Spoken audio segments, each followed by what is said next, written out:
Bonjour et bienvenue dans ce 4e épisode d'Ambition Rurale. Aujourd'hui, nous allons parler d'un rêve qui a sans doute traversé l'esprit de beaucoup et qui, pour la plupart, s'est arrêté au stade de la simple utopie. Ce rêve, c'est celui d'acheter un village, un hameau, au milieu de la nature et d'y vivre avec ses amis proches une vie à la fois paisible et heureuse. Il y a encore seulement une cinquantaine d'années, voir plusieurs familles vivre sous le même toit était quelque chose de banal, une chose qui s'est progressivement perdue depuis les 30 Glorieuses. À l'époque, ce mode de vie était plutôt subi, mais depuis quelques années, des modèles émergent et permettent de repenser la cohabitation à la campagne de manière beaucoup plus désirable. C'est ce que cherche à faire Noé Maguilar, que nous rencontrons aujourd'hui. Il est le cofondateur de COS, une jeune entreprise de co-living qui s'est lancé le défi de faciliter la transition entre mode de vie urbain et rural. Bonne écoute. Salut Noé et merci de partager ce petit moment d'échange ensemble. Donc toi, tu viens du monde entrepreneurial, ça fait quelques années que tu es dedans, mais il y a quelques mois, tu t'es lancé dans une grande aventure, l'aventure COS. Donc je te propose en guise d'introduction de parler un petit peu de toi, de ton parcours, et puis de cette fabuleuse aventure que tu vis depuis quelques mois avec un de tes amis d'école, si je ne me trompe pas.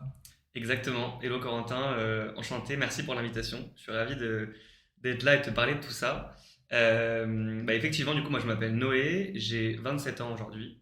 Oh, félicitations. Alors aujourd'hui, Ah, pas aujourd'hui, ok. mais J'ai failli te souhaiter joyeux anniversaire. Non, non. Et donc effectivement, ça fait 4 mois que je bosse sur une nouvelle aventure avec Hugo, qui est mon associé aujourd'hui, et qui est un ami d'école. Du coup, pour retracer un peu le parcours rapidement, moi j'ai grandi en région parisienne. Jusque-là, comme beaucoup de gens, voilà. Ensuite, je suis passé un petit peu à la fac, puis en école de commerce, du coup à l'ESSEC, où j'ai rencontré Hugo. Et suite à ça, on a tous les deux travaillé pendant du coup 3 ans en conseil, donc jusque-là rien de très original. Hugo était au Maroc, à Casablanca chez McKinsey, et moi j'étais à Paris, plutôt côté conseil en innovation et aux startups.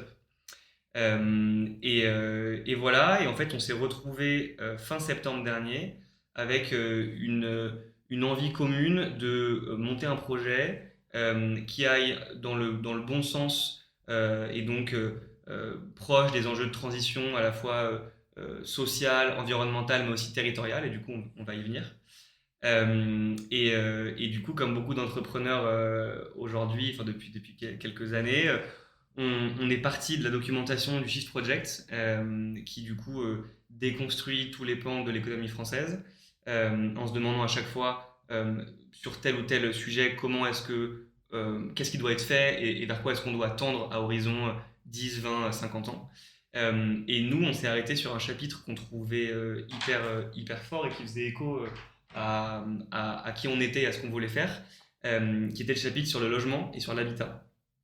Avec notamment 2 constats. Un premier constat pur territorial qui est qu'il y a un besoin de redynamisation des petites collectivités françaises dont un grand nombre ont perdu en dynamisme depuis une bonne centaine d'années, dont le pic était à la fin du 19e, donc ça remonte un petit peu déjà. Premier sujet. Deuxième sujet, un besoin de mutualisation au sein de l'habitat, donc de mise en commun d'un maximum de biens et de services pour demain partager plus et produire moins. C'est un peu ça la finalité. Et donc de l'autre côté, un constat beaucoup plus proche de nous, et du coup on en vient un peu à COS, mais une envie stable, si ce n'est croissante depuis le Covid, de citadins, de jeunes urbains qui se disent prêts à quitter les grandes villes, aller vers un mode de vie un peu différent, un peu plus lent, un peu plus vert, plus proche des territoires. Et du coup, le point de départ de COS, c'est ça. C'est comment est-ce qu'on fait le pont simplement entre cet enjeu territorial de redynamisation et ce besoin pour nos territoires d'aller repeupler ces collectivités-là. Et de l'autre côté, une envie latente qui est hyper forte chez plein d'urbains, et notamment de jeunes urbains, de quitter les grandes villes et d'aller vers ce mode de vie-là. Et donc nous, on veut faire le pont entre ces 2 sujets. Ah, c'est intéressant, tu as un constat qui est très global et que tu as pu appréhender avec le Shift Project, et puis une vision très micro avec ce que tu observes sur le terrain. Et donc avec COS, tu t'intéresses au sujet de l'habitat, c'est ça? Exactement. En fait, on trouvait ça utile et intéressant, et notamment de par les nombreux échanges qu'on a eus avec des citadins aujourd'hui qui se posent ces questions-là. Nous, on est vraiment parti des freins qui font qu'aujourd'hui, la majorité des citadins qui se disent prêts à quitter les grandes villes ne l'ont pas encore fait. D'ailleurs, on a vu passer pas mal d'articles récemment, sur la dernière année, qui disaient l'exode urbain, c'est une invention, ça n'existe pas, le Covid n'a rien changé, etc. Il y a du vrai, il y a du faux. Il y a du vrai parce que l'exode massif qu'on aurait pu attendre suite au Covid, parce qu'on en a beaucoup parlé à ce moment-là, effectivement est exagéré. Et aujourd'hui, il n'y a pas eu d'exode urbain massif, c'est pas vrai. En revanche, il y a eu quand même un exode, aussi minime soit-il, mais surtout, il y a une envie latente hyper forte chez beaucoup de citadins, qui plus est jeunes actifs citadins, de quitter les grandes villes. Et du coup, nous, on a vraiment envie d'exploiter ça et de créer le petit déclencheur, la petite, voilà, la chose qui va faire qu'ils vont pouvoir passer le pas. Et en fait, en s'intéressant du coup aux freins et à pourquoi est-ce qu'ils ne le font pas, un des freins principaux, c'est la peur de l'isolement. Comment est-ce qu'on garantit qu'aujourd'hui quelqu'un qui habite en plein Paris, Nantes, Bordeaux ou Rennes ne va pas se retrouver tout seul en déménageant dans un milieu rural. Et du coup, pour ça, on s'est intéressé aux solutions existantes. Et en fait, on est arrivé à une conclusion que proposer un habitat qui soit partagé au sens de la communauté à ces personnes-là permet à la fois de répondre au sujet de logement et donc de mutualisation, et aussi et surtout de répondre au sujet social, de solitude. Et du coup, on trouve que ça fait vachement de sens et que le co-living, c'est un peu le terme, l'anglicisme, mais qui du coup est un concept très développé aujourd'hui, notamment dans les grandes villes européennes. Voilà, ça marche très bien depuis quelques années. Mais nous, on pense que ce concept d'habitat partagé doit être adapté aux campagnes, et on est convaincu que ça fera d'autant plus de sens de par tout le contexte local et ce que ça peut apporter à l'échelle du territoire. Donc toi, Ecos, tu t'adresses plutôt donc aux urbains qui souhaitent faire le pas et s'implanter en zone rurale. Quelle forme est-ce que ça prend? Ouais, bah c'est une très bonne question. Euh, je pense que le plus important, c'est de dire que la mission de COS aujourd'hui, c'est vraiment de répondre à cette envie des gens de quitter les grandes villes, des citadins. C'est ça le point de départ et c'est ça qu'on veut faire. Et du coup, il y a, on va en parler juste après, mais il y a effectivement cette solution de logement, mais il y a aussi en fait tout le message plus global qu'on essaye de pousser. Et du coup, COS, c'est pas uniquement des lieux de vie, c'est aussi et surtout une communauté de gens qui partagent cette envie-là et qui potentiellement ont envie de se rencontrer entre eux, ont envie d'en parler, ont envie d'être poussés, d'être rassurés dans cette démarche-là. Donc ça, c'est le plus important. Et donc c'est pour ça que notamment on a une newsletter, qu'on commence à fédérer via COS voilà, différentes personnes qui adhèrent au message qu'on essaye de pousser. Donc ça, c'est une première chose. Et ensuite, effectivement, sur la question du logement et de la solution finale, aujourd'hui, on a en tête, de par tous les retours qu'on a, de créer des lieux de vie partagés à la campagne. Donc concrètement, qu'est-ce que c'est? C'est COS qui, via un partenaire immobilier ou en propre demain, on verra, c'est pas la question pour le moment, va racheter et rénover des bâtiments en zone rurale. Donc généralement, c'est des grandes bâtisses familiales qui en fait finalement sont nombreuses sur le marché parce qu'elles coûtent tellement cher en entretien que pour une famille seule, c'est impossible, ça ne marche pas. Et du coup, nous, on vient en disant, en fait, nous, on va mettre plusieurs familles dedans, et c'est pour ça que ça fait sens d'avoir un si gros bâtiment. Et c'est pour ça que nous, on apporte une vraie solution aussi au niveau du bâtiment, quoi, au niveau des logements vacants aujourd'hui. Et donc, effectivement, dans ces lieux, il y a une partie privative avec des logements, des lieux de vie individuels. Donc, à minima, chambre, salle de bain individuelle, voire potentiellement demain, si on s'adresse à des jeunes familles, une petite pièce de vie en plus qui va être dédiée voilà, à la famille. Et puis à côté de ça, des espaces communs qui, eux, vont être exceptionnels. Et c'est ça le gros atout de ce genre de modèle, c'est qu'en fait, tu mutualises, donc tu peux avoir accès à un salon, à une cuisine, à un espace de travail qui va être beaucoup plus spacieux, certes partagé par du coup entre 10 et 20 personnes selon les bâtiments, mais en fait le sentiment personnel dans ce logement-là est génial parce qu'en fait tu as l'impression d'être dans un château, quoi. Donc voilà, donc c'est ça l'idée, et évidemment là, on a parlé beaucoup du lieu en tant que tel, mais le but, c'est aussi d'aller apporter plusieurs services ajoutés à ça pour rendre l'expérience globale de cette expérience cette expérience du mode de vie à la campagne plus agréable. Et donc, ça peut être une livraison de paniers de fruits et légumes locaux chaque semaine. Peut-être qu'il y a un sujet d'autonomie effectivement alimentaire au niveau du potager, avec de la formation sur comment est-ce qu'on va gérer un potager, des sujets d'activité, etc. le week-end. Donc le but, c'est de co-construire ça. Pour le moment, on n'y est pas encore. Mais en tout cas, c'est vers ça qu'on tend. C'est vrai que c'est intéressant parce que tu aides à la fois les personnes urbaines qui veulent s'installer en zone rurale et qui ont parfois du mal à faire le pas parce que ça c'est encore, du moins dans l'imaginaire, représenté comme quelque chose d'hyper massif. C'est un pas énorme, un changement de vie très fort. Mais je crois que tu t'arrêtes pas là et il y a aussi une philosophie aussi d'aide au territoire pour les dynamiser. C'est pas que j'apporte des urbains et je leur fais profiter en fait des charmes de la campagne. C'est aussi je fais en sorte que ces nouvelles personnes qui viennent s'installer à la campagne, plus ou moins longue durée, s'impliquent sur le territoire. Il y a une logique territoriale derrière. Exactement, oui, c'est hyper juste. Et d'ailleurs, on était, à vrai dire, agréablement surpris des retours à une question qu'on a posée aux gens qui nous suivent aujourd'hui et donc qui sont membres de la communauté COS. On leur a demandé si demain ils emménageaient dans une maison COS, ou d'ailleurs, même pas, mais dans une petite commune, est-ce qu'ils étaient prêts ou pas à s'impliquer à l'échelle locale? Et en fait, la réponse a été à 90% ou 95% oui, ce qui était une super nouvelle.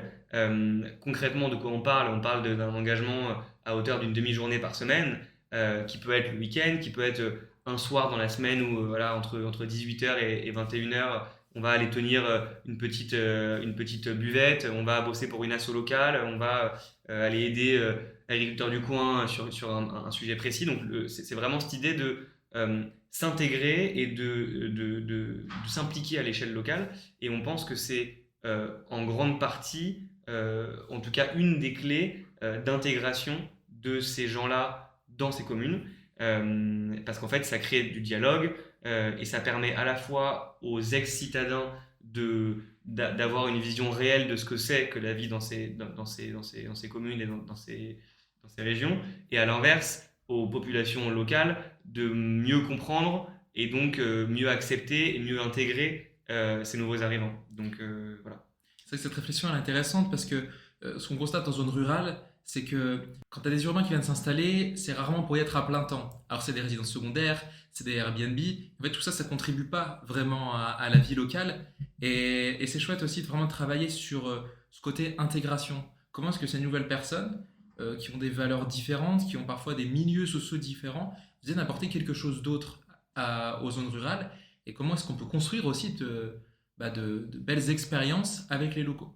Ouais, complètement. Et moi, il y a un truc qui me vient en tête, c'est que on s'est posé la question au tout début du projet, hein, lorsqu'on avait juste cette idée de redynamisation des collectivités, on s'est posé la question de la durée des séjours.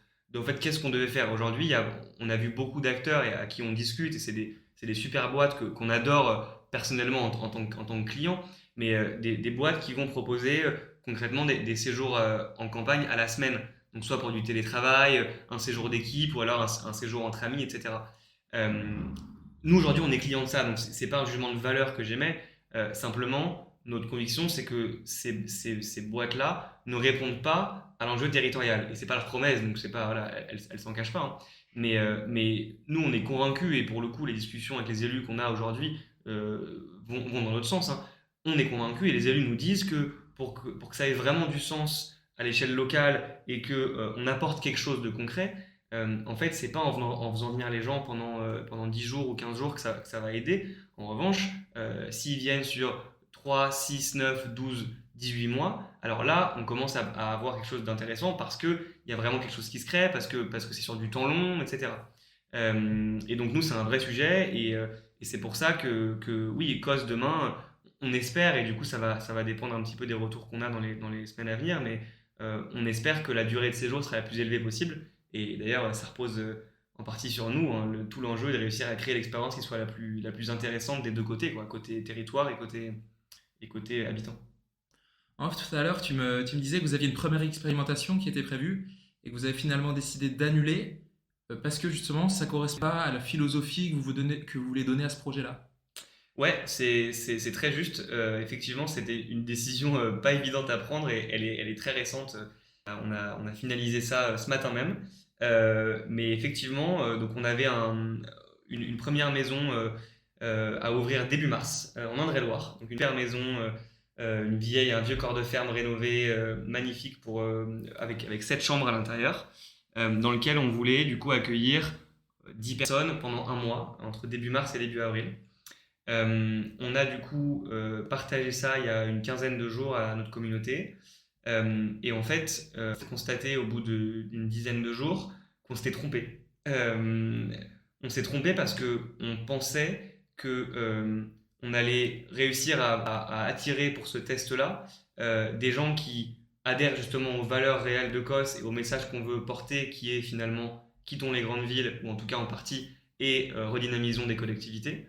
Le problème, c'est qu'en fait, on n'avait pas en tête que ces personnes-là, à qui on parle depuis 4 mois, elles ne sont pas disponibles à horizon un mois et demi pour 4 semaines, comme ça. Elles sont moins flexibles que ça. Et pour elles, ce sujet de quitter les grandes villes est un sujet qui est important. L'engagement, il est fort. Et donc voilà. Et donc la conclusion, c'est qu'on a fini par recruter des gens pour cette maison qui en fait ont plutôt un profil je dirais, de digital nomade, au sens un peu plus flexible, un peu plus opportuniste dans leur choix de lieu, etc. Et c'est pas du tout une critique.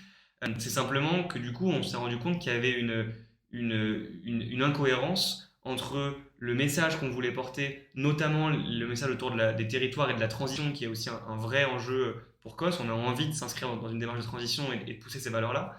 Et en fait, avoir en face des gens qui en fait demain ne seront pas nos clients pour des formats beaucoup plus longs, parce que le but c'est justement de pousser des formats de 6, 9, 12, 18 mois. Et donc la conclusion a été de se dire tant pis, en fait, on se rend compte que l'offre qu'on propose aujourd'hui, elle n'est pas cohérente avec les valeurs intrinsèques de COS, annulons ce test et reconcentrons-nous sur les gens qui sont réellement sensibles à ce qu'on pousse, et voyons avec eux quels sont vraiment leurs besoins et comment on peut y répondre. Et donc aujourd'hui, une des conclusions, c'est que les jeunes couples, donc jeunes couples j'entends entre 30 et 35 ans, semblent être les gens les plus intéressés par ce qu'on propose, parce qu'on le sait, généralement l'enfant pour beaucoup sert un peu de déclencheur, c'est un moment fort où en fait tu remets en question beaucoup de choses dans ta vie, notamment ton lieu de vie et ton mode de vie. Et du coup, on se rend compte que ces personnes-là adhèrent vraiment à ce qu'on essaye de pousser, sont plus stables et donc seraient prêtes à s'engager sur le plus long terme, ce qui à l'échelle du territoire fait vachement de sens, parce qu'on parle de gens qui vont venir pour au moins une année scolaire, on parle de gens qui vont permettre le maintien de classe dans les écoles, ce qui est un enjeu clé pour les collectivités. Et donc voilà, donc on prend le risque de se dire que on annule ce test-là, et on se reconcentre sur ces profils-là à qui on a recommencé à parler, et qu'on commence du coup à essayer de fédérer. On va commencer, je pense, à organiser des petits apéros COS dans les grandes villes de France pour faire en sorte que ces gens puissent se rencontrer, échanger, et potentiellement demain se motiver en petits groupes pour aller dans des lieux de vie partagés et opérés par COS. Et tu évoques aussi un point qui me semble hyper fondamental dans cette notion d'habitat participatif, d'habitat partagé. Il y a la question de la solitude qui est soulevée très directement. Est-ce que tu juges que la solitude, lui, c'est un frein à l'installation en zone rurale? Écoute, c'est une très bonne question. Oui, en tout cas, je l'aurais dit un peu autrement, mais oui. On est parti d'une grosse étude à la fois qualitative et quantitative auprès de plein de jeunes urbains. On a parlé à plus de 400 personnes sur le mois d'octobre. Et les questions portaient sur quels sont les freins. Qu'est-ce qui fait qu'aujourd'hui, vous vous dites prêt à quitter les grandes villes et vous ne le faites pas? Et en fait, il s'est avéré que le frein principal, c'est la peur de l'isolement. Donc c'est comment est-ce que je fais isolement à la fois social et géographique, comment faire en sorte de ne pas être tout seul au fin fond de ma maison bourguignonne, et le moral dans les chaussettes en plein hiver. Donc ça, c'est un vrai sujet. Et nous, on est convaincus qu'aujourd'hui, l'habitat partagé au sens lieu de vie commun dédié à la collectivité est une super solution parce que ça répond directement à l'enjeu de solitude en fait. Et que en fait, le faire en étant entouré de gens qui ont envie de ça aussi à ce moment-là permet de se sentir épaulé et c'est vachement plus agréable quoi, et donc beaucoup plus simple. Ouais, je pense que tu te comprends aussi quand tu es plusieurs à faire ce saut-là, à vivre ça. Qui plus est, si tu as aussi la particularité d'avoir un enfant en bas âge. Bah, complètement. Et d'ailleurs, les parents à qui on parle aujourd'hui nous disent si demain vous nous permettez de d'abord rencontrer d'autres couples de jeunes parents, avec ou sans enfants, mais qui ont à peu près le même âge et dans la même dynamique que nous, avec qui on partage cette envie de quitter les grandes villes, et que potentiellement dans un second temps vous nous mettez à disposition un lieu qui nous permette de nous y installer avec 2, 3, 4, 5, 6 autres couples ou autres personnes, et ben en fait c'est génial parce que du coup d'abord t'as une solution de logement, et en fait si les parents peuvent se faire des amis autant que les enfants peuvent se faire des amis, et ben en fait tout le monde est content quoi, aux deux niveaux, et donc c'est génial, et c'est comme ça que tu crées quelque chose qui est pérenne, et que tu crées un cadre dans lequel les gens ont envie de rester quoi. Et dans les personnes donc, que tu vas accueillir, comment ça se fonctionne d'un point de vue professionnel? Est-ce que c'est des personnes qui quittent leur travail dans l'idéal? Comment est-ce que en fait, l'intégration professionnelle sur place est censée se passer? Enfin, dis-moi quel retour tu as par rapport aux cibles que tu vises. Ouais, ce qui est sûr, c'est que ce serait pas honnête de ne pas parler de l'évolution des méthodes de travail aujourd'hui, parce qu'en fait, elles nourrissent COS et elles facilitent tout le travail, toute la démarche qu'on pousse. Bien sûr, une majorité des gens à qui on discute et qui potentiellement demain pourraient vivre dans des lieux de vie COS sont des gens qui sont en télétravail, soit qui sont indépendants, soit qui ont un CDI, mais voilà, en remote, et qui peuvent se permettre de bosser à distance. Donc ça, c'est une réalité. Euh, pour autant, on a un autre profil, et parfois d'ailleurs, c'est les mêmes. Il y a une transition qui, pareil, prend du temps. On est sur des projets de vie, donc ça prend plusieurs années. Mais il y a quand même une envie de potentiellement changer de métier, d'aller vers un emploi un peu plus manuel, en tout cas de s'ouvrir et de dire ces métiers-là. Donc c'est pour ça que tout ce sujet on en revient à la question de l'implication locale, mais dans quelle mesure, si demain on a lui 32 ans qui est ingénieur et qui bosse en remote dans une boîte tech parisienne, si Lucas il passe son samedi après-midi toutes les semaines à bosser pour une petite PME locale ou une petite asso locale, peut-être qu'en fait au bout de 2 ans il va se dire finalement en fait ça peut être ça mon job, ça peut être ça ma semaine, et permettre aux gens de voir un peu plus loin que forcément une société de service, tu vois, au sens tertiaire de la chose, quoi. Et on se rend compte qu'il y a plus de gens qu'on ne le pensait qui sont sensibles à ça, aussi au changement pro à terme. Ok. Et c'est vrai que cette transition professionnelle, je pense qu'elle est d'autant plus possible que simplement, en fait, en venant vers toi, c'est déjà des personnes engagées. C'est déjà des personnes qui choisissent de changer leur mode de vie, qui se posent des questions aussi sur ce qu'ils veulent vraiment. Et c'est intéressant aussi cette notion d'engagement, parce que je crois que tu as 20% des jeunes qui partent de la campagne à leur majorité. Ce qui est beaucoup, peu en reviennent, parce que ils découvrent aussi en ville une certaine diversité et tout un tas de choses qu'ils ne retrouvent pas à la campagne.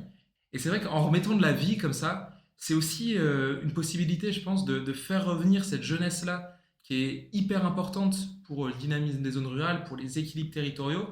Et c'est le type d'initiative, je pense, qui permet ça. Ouais, mais c'est hyper juste, et je pense, tu mets le doigt sur un truc qui est intéressant. Nous, ce qu'on se répète, c'est que effectivement aujourd'hui, nos clients et les gens qui nous suivent et qui adhèrent à ce qu'on fait, pour le moment, sont des citadins qui, du coup, sont un peu biberonnés à cette utopie de quitter les grandes villes.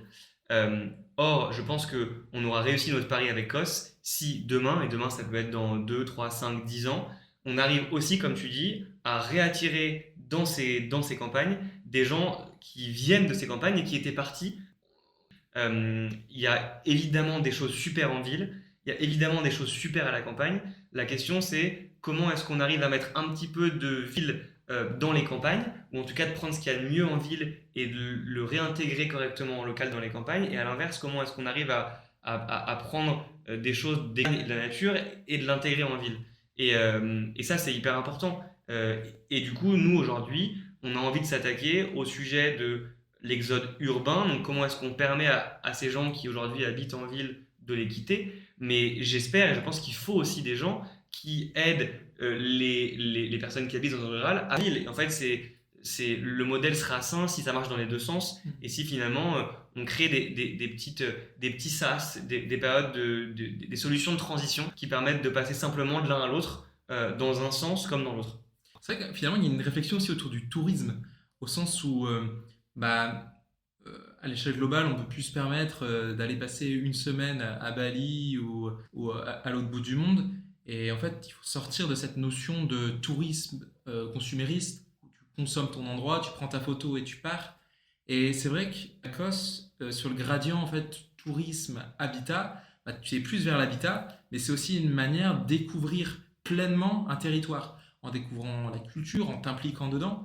Mais c'est aussi un rapport à l'espace qui est particulier. Et en fait, c'est nécessaire de réinventer le tourisme, et c'est peut-être aussi par l'habitat qu'on peut réinventer le tourisme. Exactement, moi j'en suis convaincu, et c'est cette question de curseur à placer, elle est hyper importante. Nous, on a fait, je pense, l'erreur au début, et d'ailleurs là on en paye un peu les frais, mais d'être un petit peu trop côté touristique. En fait, en venant chez Kos, vous pouvez louer une partie d'un lieu de vie partagé sur du long terme, donc on parle de plusieurs mois ou années, donc c'est moins engageant qu'un achat IMO avec toute la rénovation que ça pourrait engendrer. Donc quelque part, il y a un sujet touristique au sens où on vend quand même de l'expérience, il faut un confort et une qualité de service qui soit importante, mais en même temps, on ne fait pas du tourisme. Nous, on vend une solution idéale d'habitat sur du long terme, on l'espère, à ces personnes-là. Et donc, il y a vraiment un équilibre subtil à trouver, mais j'aurais tendance à dire qu'on est quand même plus du côté de l'habitat que du tourisme. En revanche, tu l'as bien résumé, je pense que les deux se nourrissent et demain, j'espère qu'on pourra bosser avec des boîtes qui ont pour mission de réinventer le tourisme à l'échelle locale parce que ces gens qui vont venir chez Kos vont avoir envie de découvrir la région et c'est tant mieux. Et du coup, tout ça se nourrit et va dans le même sens. C'est assez puissant comme réflexion parce que tout à l'heure on parlait des métiers, questionnement sur les métiers, qu'est-ce que tu veux faire, si une ouverture potentiellement à se reformer, il y a une question sur le territoire, où est-ce que je veux vivre et comment est-ce que je le rends possible. Là, c'est une réflexion autour du tourisme. Il y a aussi une question, je pense, sur tout ce qui est le partage d'objets, pour justement être aussi un petit peu moins consumériste, en mettant en commun différents objets, hein, que ce soit ton salon ou l'électroménager, bah, tu réduis drastiquement quand même ton impact à travers ça. Et c'est vrai que le mode de vie rural est extrêmement polluant, simplement parce que tu as besoin d'une voiture et une grande maison et tu es tout seul dedans. Bah, COS, ça agit sur tous ces leviers-là. Et en fait, ça te crée un mode de vie où tu es intentionniste, mais aussi où tu es hyper durable dans ton approche. Ouais, complètement. Il y a un truc qui est important de mentionner par rapport à ça. On dit que les modes de vie ruraux sont plus polluants que les modes de vie urbains. Et c'est factuel en grande partie, au sens où effectivement, d'abord au sens du logement, hein, en plein hiver, chauffer un appartement de 30 mètres carrés où tu es au quatrième entre le 3 et le 5, c'est pas pareil que chauffer une grande longère familiale en Normandie, évidemment. Il y a un sujet de déplacement qui est réel. La dépendance à la voiture, notamment carbonée aujourd'hui, elle est existante à la campagne et donc ça pèse beaucoup dans le bilan carbone du mode de vie rural versus urbain. Pour autant, il y a un truc qu'on ne mentionne pas assez, alors que c'est hyper important. Aujourd'hui, les gens qui seront nos clients ou qui sont déjà nos clients, c'est des gens qui sont actifs, qui vivent bien, qui ont envie de profiter de la vie et qui, en grande partie, partent tous les week-ends par Mons et par Vaux dans différentes régions françaises. Or, ces déplacements, ils ont un impact carbone aussi non négligeable. C'est des gens qui partent beaucoup en week-end. Et donc, en fait, tout ça, n'est pas pris en compte, ou du moins, si on arrive à renverser ce modèle en disant, en fait, au lieu de passer tes week-ends dans des endroits de rêve et passer ta semaine à Paris à tourner en rond, en fait, inverse le modèle, passe ta semaine dans cette région que tu affectionnes tant et rentre 2 week-ends par mois à Paris pour vivre ta vie sociale, ou en tout cas ce que tu n'as pas réussi à vivre, parce que le but c'est d'en avoir en local, mais là-bas, c'est pour aller se faire un resto avec ton vieux copain que tu as vu depuis 6 mois, tu vois. Et en fait, si on arrive à faire ça, du coup, tu supprimes quand même vachement de déplacements touristiques justement le week-end, tu relocalises le mode de vie, et donc il y a un impact positif au niveau de l'impact que ça peut avoir. Premier point, et effectivement, deuxième point qui est le plus évident, mais la mutualisation, bien sûr. Aujourd'hui, les modes de vie à la campagne ne sont pas résilients parce qu'ils sont hyper individualistes. Et donc, ça d'ailleurs, le shift le dit mieux que nous, mais cette utopie, cet idéal de vie en communauté à la campagne, c'est notamment poussé par le shift. Et en fait, si tu arrives à mettre en commun la voiture, qui va être une voiture électrique partagée pour 1, 2 ou 3 familles, tes machines à laver, tes chambres d'amis qui en fait sont inutilisées à 90% de ton temps et chauffées tout l'hiver sans raison, toutes ces petites choses mises bout à bout font que en fait, tu peux réinventer un mode de vie durable et local en région. Et donc il faut aller, tu vois, et ça va être à nous de le marteler, mais il faut aller contre l'idée reçue que vivre en campagne est égal mode de vie polluant et non durable. En fait, pas forcément. C'est pas aussi noir ou blanc que ça, quoi, tu vois. C'est pas noir ou blanc, et surtout, tu permets d'offrir des possibilités à des gens qui ont l'intention et de bonnes intentions finalement, d'avoir le mode de vie qui correspond à ces intentions-là.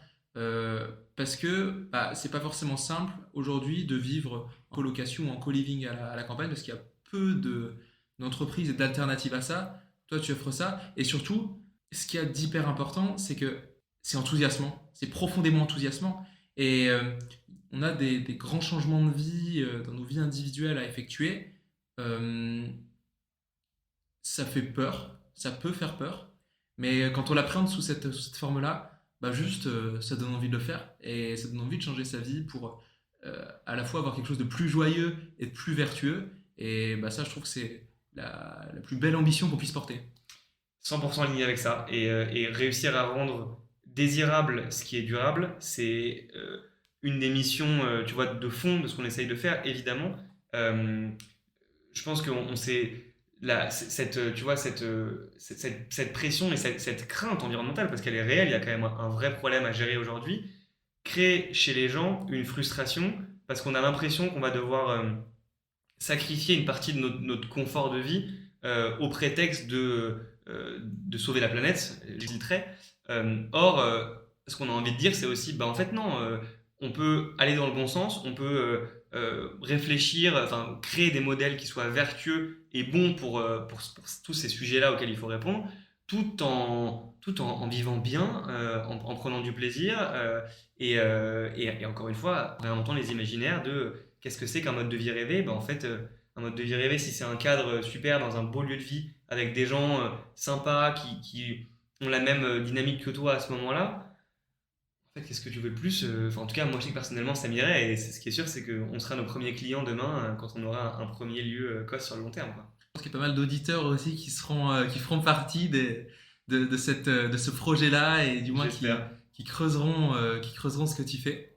En tout cas, on arrive au bout de ce podcast. En tout cas, merci beaucoup Noé de ce bel échange. Merci Corentin, et puis j'espère qu'on aura l'occasion de refaire un épisode dans quelques mois quand on aura avancé et qu'il y aura du nouveau Écosse. Allez, rendez-vous à la première maison alors. Trop cool. Ciao.